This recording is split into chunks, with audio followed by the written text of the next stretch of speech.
Hey, for those that work on Toyotas, dealing with the passenger axle on like Solaras, Camrys, a number of the MR2s, there's a number of cars.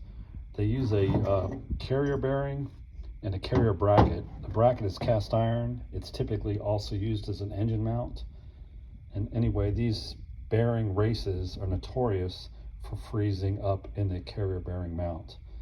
And it's very difficult to remove the mount. That's one option, because there's typically four bolts that support that bracket, but at least one of those bolts, sometimes two, are behind the axle. So with the axle in, it's almost impossible to get those. Of course, they're steel bolts in an aluminum block, so galvanic, cell corrosion, dissimilar metals, they're going to be stuck pretty good too.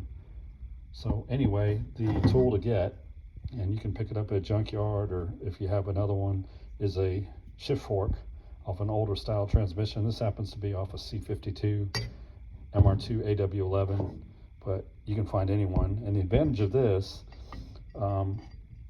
right, if you try to just strike this with a punch or something, you can see these are sloped. It's very difficult to get there, and of course you're coming in at an angle and very little to no room. As opposed to this, you can get it from both sides. If you look at the shape, it'll actually wedge between the axle and the bracket. So you can drive this up pretty good with a hammer. Often that's enough. Then you can also punch it this way, right?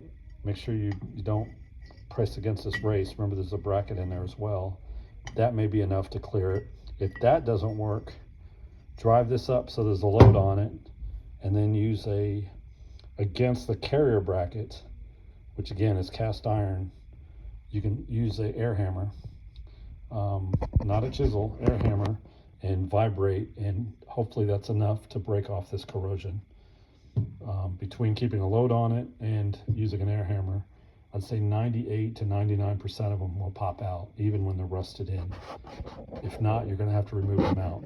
The mount is not easy to get to. You have to support the engine for reasons I already talked about. But these are a dime a dozen, right? You can pick them up. Just keep one by your transmission goodies. Very useful tool for prying.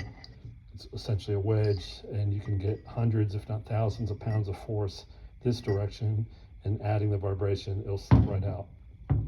Not always slip right out. Then clean off the rust here. The main thing is on the carrier bracket itself. Just use a rotary wire brush, get all the rust out, and then liberally coat this race, and more importantly, the bracket itself on the inside, which again is just cast iron. There's no real seal on it, and liberally coat that with grease. This will just slide back in, and that grease, there's really no driving force to knock it out. So it should be there for the next time you need to remove the axle. Last step, you can always cut this and then get those bolts, but obviously that destroys the axle. And doing this under a car, that's often asking for trouble. You've got sparks, you're going to be using a Sawzall, you're underneath a car, and this is thick, right? It's steel, it's your drive shaft, so it's not something you're going to cut in 15 seconds or so, even with a good blade. The last thing, remember there's a snap ring in here, a steel snap ring. Those can rust in there as well.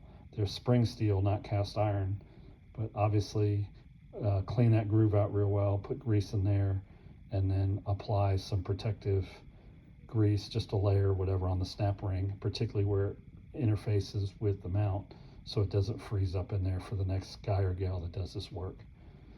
But anyway, these can be a lot of fun, but this is very, very useful as a tool, not only on the passenger side, but also the driver's side.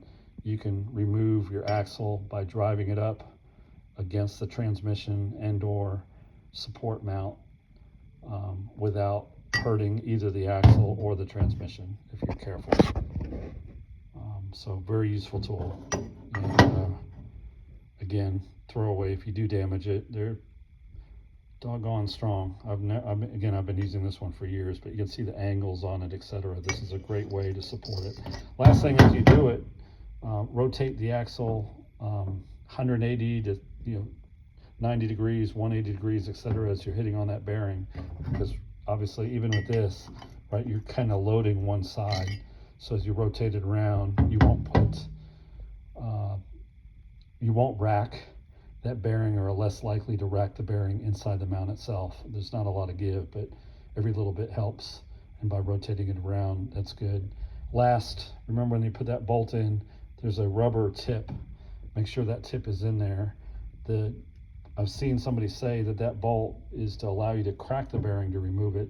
That's not the case. What that bolt does with the rubber end is it prevents this race from spinning inside the mount. So essentially you just snug it up with that rubber tip so this race doesn't spin within the mount itself, right? The bearing's inside, this is the actual race. So that's all that's for, but it's a very good design from Toyota in terms of securing it. They have a rubber tip on that bolt. You could also do it with a little bit of grease or silicone or something. All you've got to do is prevent this thing from spinning. There's no significant load on this, right? The bearing's doing all the work. You just don't want the race spinning within the mount itself. That's it. Very useful tool. Shift fork.